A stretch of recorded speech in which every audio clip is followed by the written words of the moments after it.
El estado de Hidalgo destaca por su amplia gama de atracciones naturales, lugares históricos y culturales que lo convierten en un destino turístico perfecto para viajes y paseos.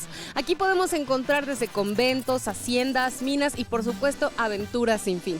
En Hidalgo se encuentran los poblados de Zimapán, Tlaxcuapan y Zempoala, que hoy vamos a conocer aquí en De Todo. Quédense con nosotros.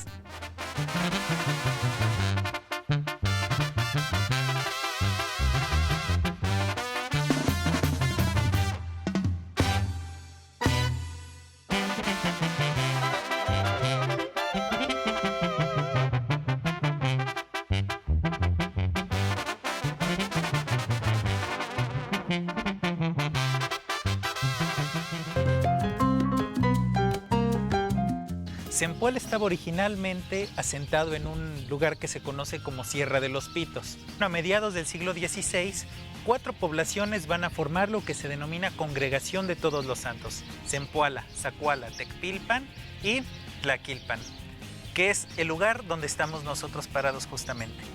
A partir de ese momento se hace un monumento que se conoce como Rollo de Fundación Opicota, que es algo que vamos a ver aquí en la Plaza Central. Este monumento, como tal, marcaba los límites entre Zacuala y Zempoala, pero además servía de sitio de castigo para los infractores de la ley. Tenía unas argollas metálicas de la cual sujetaban a los delincuentes para azotarlos en la vía pública.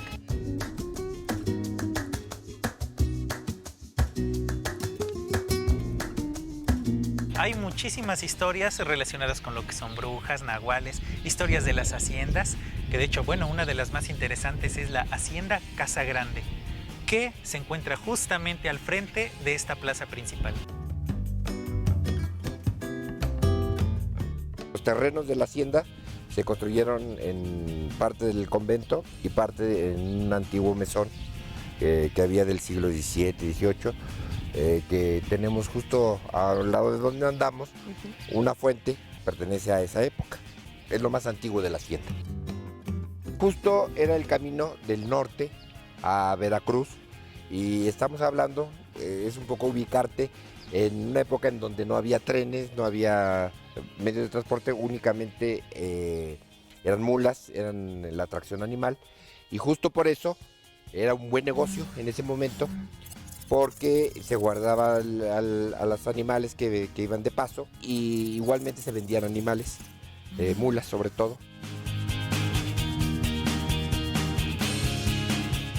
Curiosamente, esta hacienda era una de las únicas que distribuían el pulque a Pachuca, no a México. La mayoría de todas las haciendas de la zona, el pulque se iba directamente a la Ciudad de México. Ya hablando del pulque, se llamó en esa época la aristocracia pulquera, justamente porque el pulque pues dio muchos beneficios y se pudo tener estos lujos.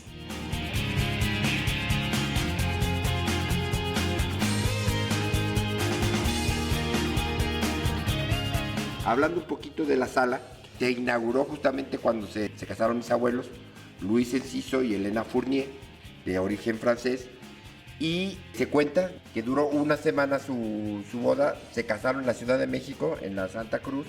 Como pueden ver, es totalmente la decoración francesa, era la que imperaba en esa época, en la época porfiriana. Todo venía de Francia, de Europa, de Inglaterra, etc. Mi abuelo tuvo 4 hijos, pero vivían aquí dentro de la propiedad los empleados de las fábricas, de jardineros, los panaderos, etcétera. Vivía mucha gente aquí y entonces les daba alimentos también a todas esas gentes. La cocina de humo tenía un fin particular, que era el calentar las tortillas en las mañanas. Era única y solamente para eso, tenía una plancha, era un gran comal. Y la otra pues era la cocina, preparar los alimentos para todos los empleados. Se producía pan, se producía velas. Eso es muy interesante, eso de las velas, porque ahora no nos dimensionamos qué gran negocio podía haber sido. Entonces era un súper negocio en la cuestión de velas. Se hacía jabón, detergentes, teníamos vacas, del rancho se traía hortalizas, etcétera. Todo se producía aquí. En su buena época, en la época del pulque, fue justamente la mayor casa distribuidora de la región, incluyendo Pachuca. No había ninguna otra casa más grande, más de distribución de mercancías que esta. En su época, en los domingos, había como 17 empleados de mostrador, atendían a la gente y había unas 2, 3 filas de gente esperando que se les atendiera, ¿no?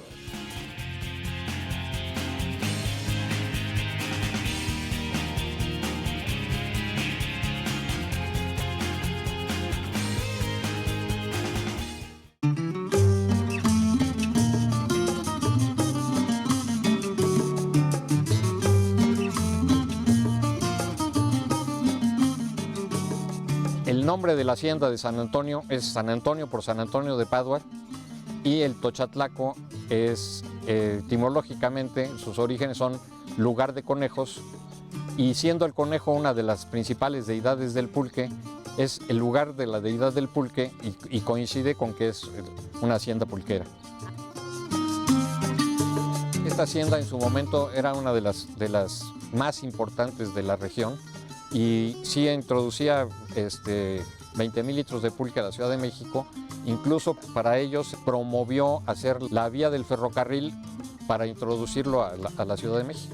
Si lo llevaba uno por otro medio, independientemente de que se agitaba mucho y el proceso se aceleraba y se echaba a perder prácticamente el pulque, entonces el introducirlo por ferrocarril fue la manera idónea, y se tendieron varias líneas de ferrocarril, una de ellas promovida por mi bisabuelo, en la que tenía la estación del ferrocarril dentro de lo que en su momento era parte de los terrenos de la hacienda, que es la estación que actualmente ya no en uso porque ya el ferrocarril levantaron las vías, pero el terraplén persiste y la estación aún sigue, que es la estación de Ánimas. La hacienda actualmente está conformada por lo que era la calpanería, que eran las casas de los peones. Hay otra zona de habitaciones también, que era la zona de la tlachiquería, que siendo los tlachiqueros los que extraían el pulque. Aquí a un costado tenemos lo que eran la casa propiamente de los empleados y la gente de confianza, que tenía desde el administrador, el escribiente, el profesor y hasta el cura tenía su casa. Espero que sí en breve tiempo, estamos hablando de a lo mejor de un par de décadas, el pulque pueda retomar la importancia que además es realmente lo que es la bebida nacional, es el pulque, que es un fermentado y no un destilado como hemos querido vender del tequila y el mezcal.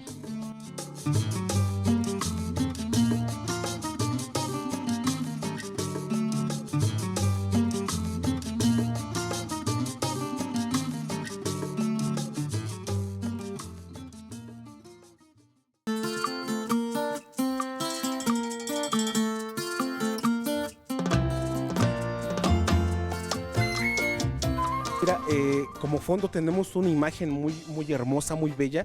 Es el centro de Tlaxcuapan. Como emblema tenemos lo que es el kiosco. En el kiosco, todos los domingos e inclusive sábados, se reúne la familia tlaxcuapense, las familias de las diferentes comunidades y localidades que componen el municipio de Tlaxcuapan, en donde ellos pueden disfrutar de lo que es una rica y deliciosa nieve tradicional que aquí se prepara. Además, te quiero mencionar que el municipio de Tlaxcuapan, aquí en su centro histórico, está rodeado de alegría, de festividades, de sabor.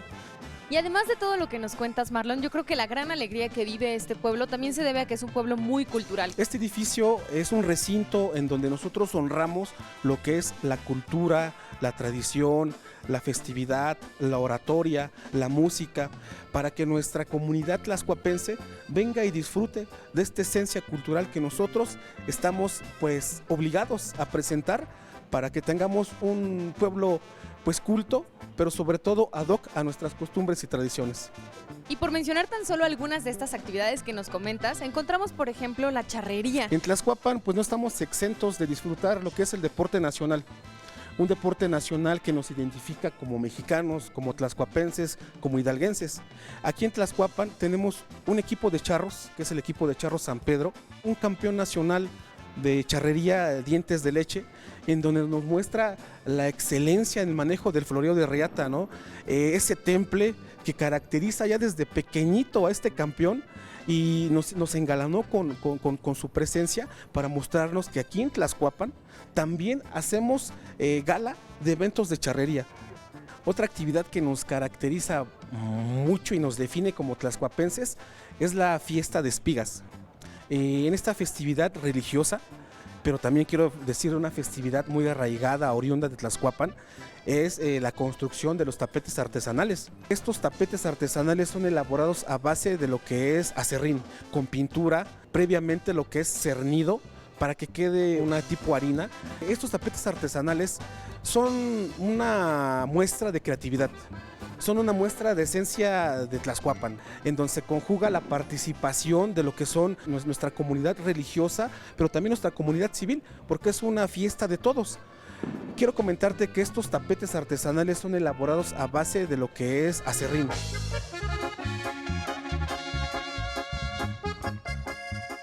Tlaxcuapan actualmente significa juego de pelota sobre el río o donde se juega la pelota sobre el río. Ese es el significado náhuatl último que ha tenido este pueblo.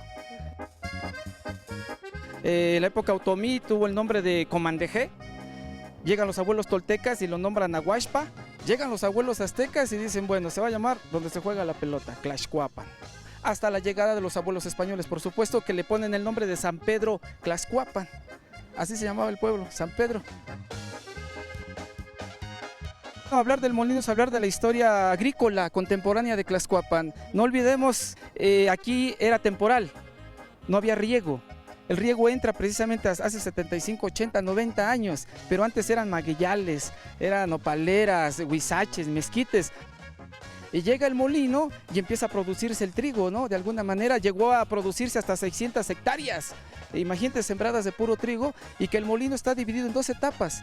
El molino viejo, que ocurre de los finales de los años 20 a los años 40, y después la segunda parte, ¿no?, que empieza a adquirir un apogeo tremendo. Es uno de los 7 molinos en el mundo que su mecanismo está hecho totalmente de madera. A base de la gravedad es como se muele la semilla y llega a convertirse en harina. De ahí la importancia de este molino y por supuesto de esta estación, que a mis espaldas está la estación del tren de Teocalco, una comunidad de Tlaxcuapan junto con Doxey y Teltipán integran a la población de Tlaxcuapan. Y bueno, ¿qué decir de esta situación de las vías férreas? Tlaxcuapan a través de la historia ha sido importantísimo las vías férreas, ¿no?, ya que a través de estas se ha transmitido el alimento, la comida, la gente, y esta estación es emblemática. De hecho hay partes donde todavía se encuentra pues la madera, el adobe, y adentro, ¿no?, la curiosidad todavía de esa taquilla.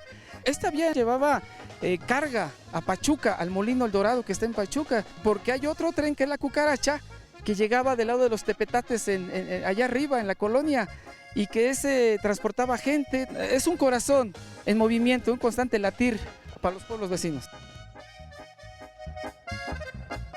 La iglesia fue inaugurada en 1798 y obviamente está en honor a San Pedro Apóstol. En la fachada principal está en 2 torres, una donde obra el campanario y la parte de enfrente con 4 pilares hechos de cantera, y a la parte superior está una imagen de la Virgen de Guadalupe y obviamente con la fecha de la inauguración de la iglesia. La parte del atrio de la iglesia era el antiguo panteón municipal, el mismo que a través de las leyes de reforma de Benito Juárez fueron adjudicados en algunas partes a particulares. En la época de Plutarco Elías Calles, en la época de la llamada Guerra de los Cristeros, el atrio de la iglesia o la iglesia fue cerrada, inclusive no se podían llevar celebraciones religiosas abiertas al público, mucho menos en las calles. Entonces a raíz de eso, inclusive se elevó el bardeado perimetral de la iglesia para que la gente que pasara no pudiera ver qué es lo que se celebraba al interior. Al interior ya encontramos la parte del coro, el bautisterio, y al interior también se pueden observar algunas columnas hechas con cantera. Fue tomada del arte barroco español, toda esta fisonomía de la iglesia. También otro aspecto relevante, que las paredes de la iglesia fueron construidas con cantera blanca de esta región.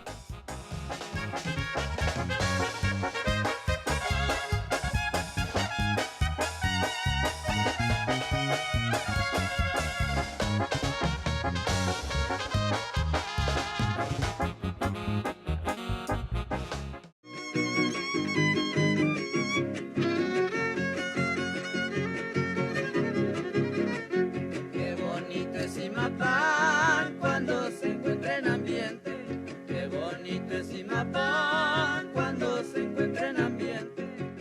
Zimapán pues data desde el año de 1576, cuando se fundó pues lo que antes se le conocía como el Real de Minas de Zimapán.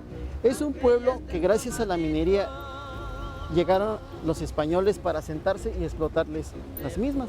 Asimismo, este pueblo pues tiene mucha historia. Zimapán tiene dos orígenes. Uno el náhuatl, que es el tzimatl, que significa sobre el cimate.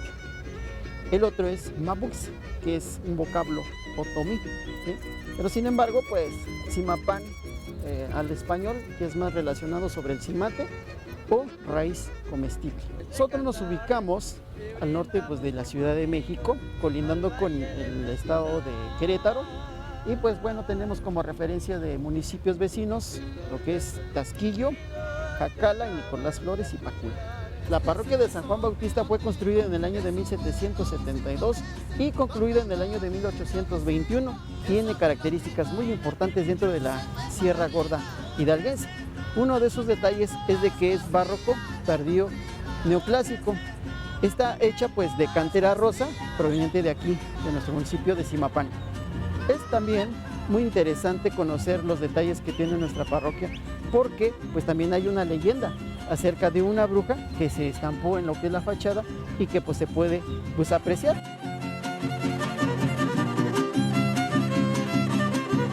Este es el sopilotito, ya andaba por mi potrero. Este es el sopilotito. Bueno, pues las ventanas inclinadas, según dice la historia, que el diablo las enchuecó porque no quería que se construyera pues aquí la parroquia de San Juan Bautista. Y pues la gente temerosa de que pues le cayera algún maleficio, pues por eso se quedan las ventanas inclinadas. Pero eso es básicamente un mito, una leyenda en la época del equinoccio. En esa época, pues los rayos solares se distorsionan y pegan directamente a lo que es el santo patrono de la parroquia, que es San Juan Bautista, y por consiguiente crea un fenómeno divino. Eso pues ha motivado a que las personas pues vengan y conozcan pues este enigmático evento natural. También hay un dato muy interesante, ya que la parroquia también se le conoce como la parroquia de la Torre Mocha, porque nada más tiene una torre y pues la otra pues no existe por falta de financiamiento de la misma. Las costillas de tu prima, porque se estaban comiendo las costillas de tu tía.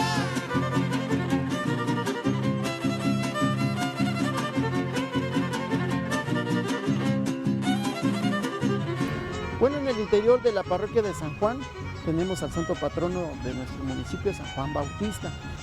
También podemos observar lo que son las ventanas inclinadas y también un púlpito único en la región de estilo italiano.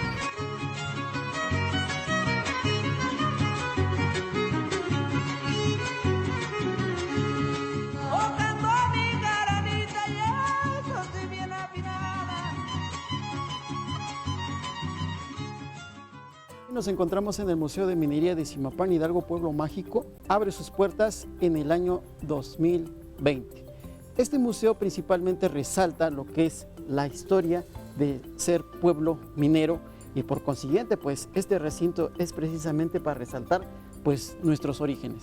Anteriormente el recinto pues era una cárcel.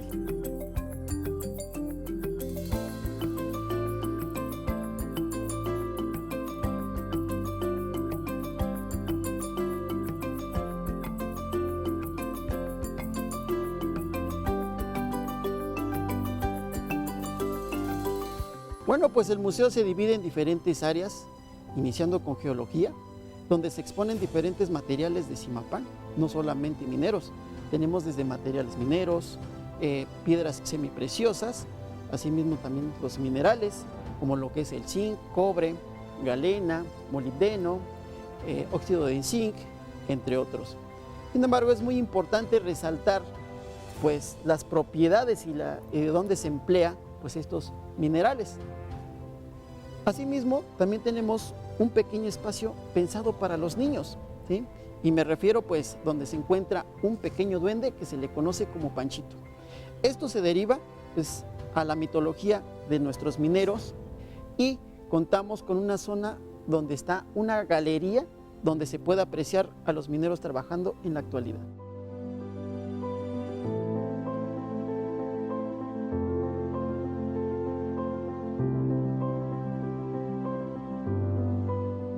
Durante el Porfiriato, pues en la Villa de la Encarnación tuvimos la presencia principalmente de una persona muy importante en la época, y me refiero a Richard Honey, quien fue compadre de don Porfirio Díaz, y por consiguiente pues él estableció una ferrería.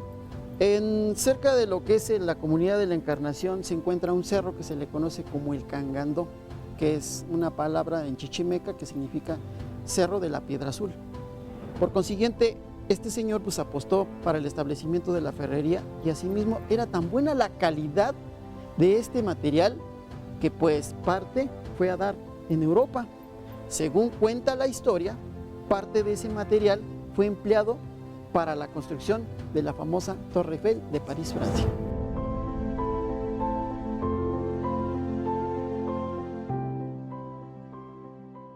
Pues nos referimos principalmente al vanadio. El vanadio fue descubierto por Andrés Manuel del Río Fernández en el año de 1801. En su momento, del Río quiso bautizarlo como Zimapanio, por ser de origen de este lugar. Sin embargo, la historia pues nos cambia la situación, ya que pues Andrés Manuel le encarga sus estudios a Alexander von Humboldt para dar a conocer este elemento en Europa. Sin embargo, desechan sus estudios porque ellos dicen, bueno, pues este es un plomo pardo de Zimapán y por consiguiente no hay novedad. Para el año de 1830, Neil Sebstrom es el que reafirma que del Río había descubierto un nuevo elemento aquí en el municipio de Zimapán, en la época de la Nueva España. Y por consiguiente nosotros como zimapenses debemos estar muy orgullosos de que en este lugar fue descubierto este gran elemento, ya que es el único elemento descubierto a nivel pues continente americano, mexicano, hidalguense y por supuesto de Zimapán. Así que ya sabes todo lo que te espera en Hidalgo la próxima vez que planees hacer un viaje a este hermoso estado, porque estoy segura que después del capítulo de hoy lo vas a agregar a tu lista de destinos turísticos en México por visitar. Recuerden que pueden seguirnos en redes sociales y escuchar de todo a través de Radio IPN en el 95.7 de FM. Soy Alexia, nos vemos la próxima.